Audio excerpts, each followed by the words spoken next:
Hello guys, let's have a quick update on the index SPX.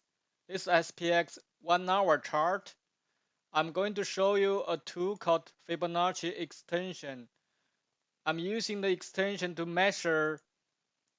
Here is a trading platform. I'm using the Fibonacci extension to measure in trading platform and out platform flow to measure the ratio.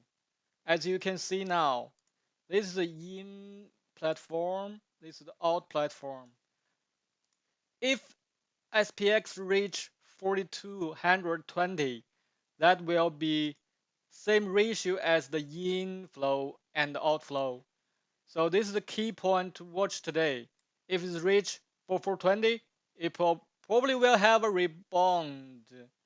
And then you will have to watch the key point here, 4485. If it's not entering into the trading platform, it will be pushed down again. So two key points to watch, 14420 and 14485 for 1 hour chart. All right, that's all.